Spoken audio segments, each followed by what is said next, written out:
Assalamualaikum warahmatullahi wabarakatuh. Perkenalkan, kami dari kelompok 8 ingin mempresentasikan hasil diskusi kami yang berjudul Knowledge Management, Human Capital, Intellectual Capital, dan Learning Organization. Sebelumnya, kami akan memperkenalkan diri terlebih dahulu. Perkenalkan, nama saya Risma Mutiara, NIM 2020510088. Nama saya Safira Aprilia Sari, NIM 2020510089.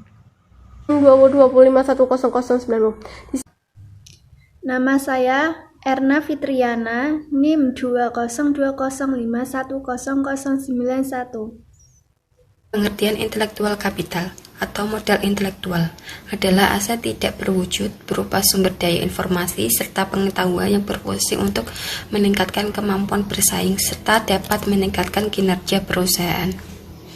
Menurut Pointis, Gengkaun dan Dikerdus pada tahun 2000, intelektual kapital dapat didefinisikan sebagai berikut. 1. Intelektual kapital bersifat inklusif, tetapi sekali ditemukan dan dieksploitasi akan memberikan organisasi basis sumber baru untuk berkompetisi dan menang. 2. Intelektual kapital adalah istilah yang diberikan untuk mengkombinasikan intangible aset dari pasar, intellectual property, infrastruktur, dan pusat manusia yang menjadikan suatu perusahaan dapat berfungsi.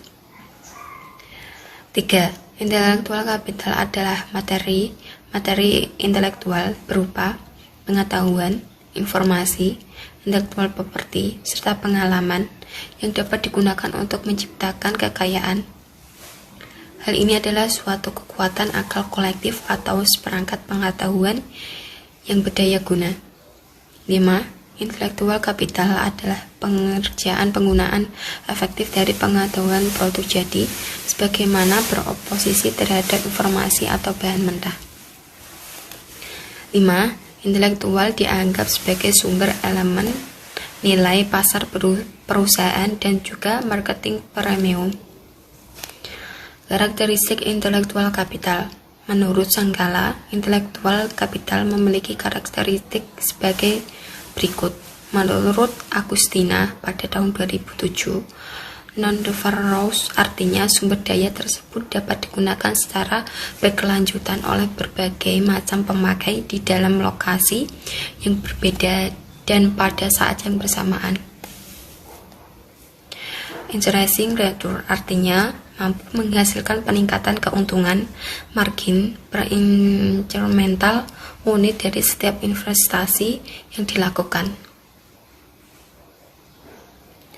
Non-additive artinya nilai yang tercipta bisa terus-menerus meningkat tanpa mengurangi unsur pokok dari sumber daya tersebut, karena sumber daya ini adalah kondependen dalam penciptaan nilai. Komponen intelektual kapital. A. Human capital. Human capital merupakan lifeblood dalam intelektual kapital. Disinilah sumber innovation, improvement, tetapi merupakan komponen yang sulit untuk diukur.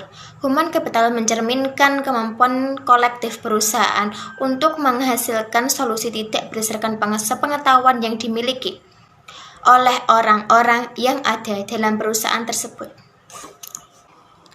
B. Struktural capital atau organization capital. Struktural capital merupakan kemampuan organisasi atau perusahaan dalam memenuhi proses rutinitas perusahaan dan strukturnya yang mendukung usaha karyawan untuk menghasilkan kinerja intelektual yang optimis serta kinerja bisnis secara keseluruhan.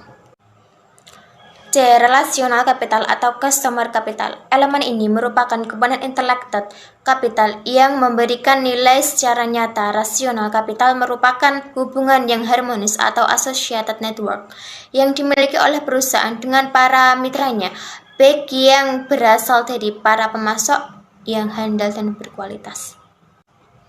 Learning organization. Menurut Sutarto, organisasi adalah sistem saling pengaruh antar orang dalam kelompok yang bekerja sama untuk mencapai tujuan tertentu.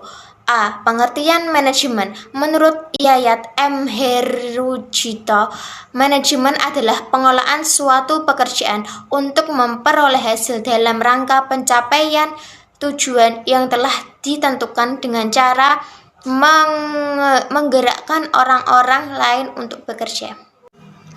Menurut George R. Terry, manajemen adalah suatu proses yang berbeda, terdiri dari planning, organizing, actualing, dan controlling yang dilakukan untuk mencapai tujuan yang telah ditentukan dengan menggunakan manusia dan sumber daya lainnya.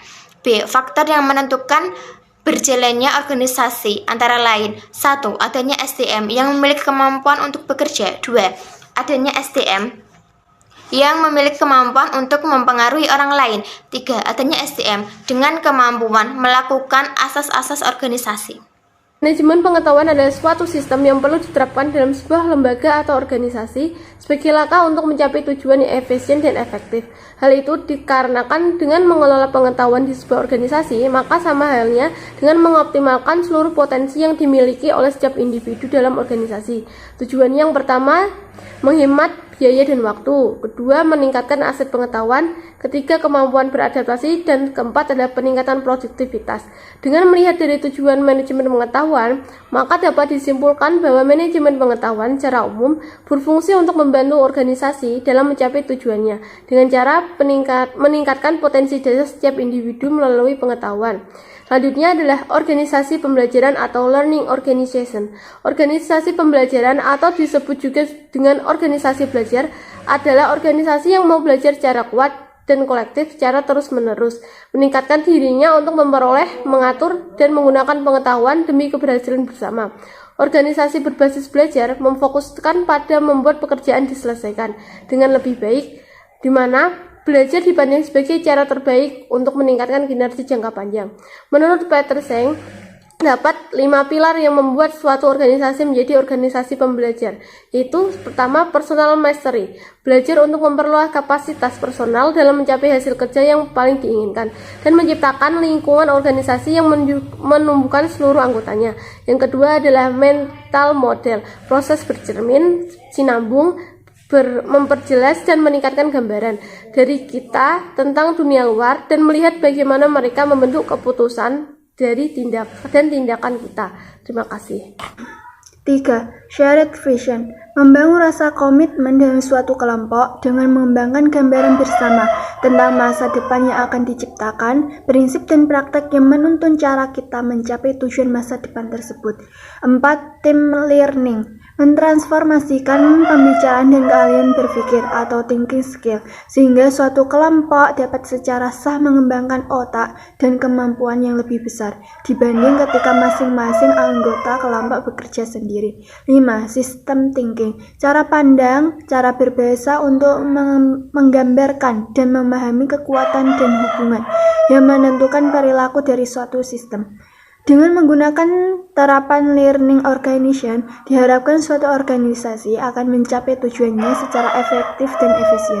Hal itu dikarenakan konsep learning organization cenderung memfokuskan pada pembiasaan diri untuk belajar melalui sumber-sumber pengetahuan yang didapatkan melalui knowledge management.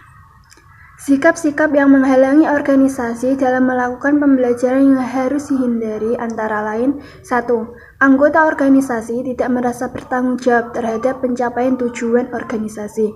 2. Sikap saling menyalahkan antar anggota organisasi. 3. Proaktif terhadap pengumuman.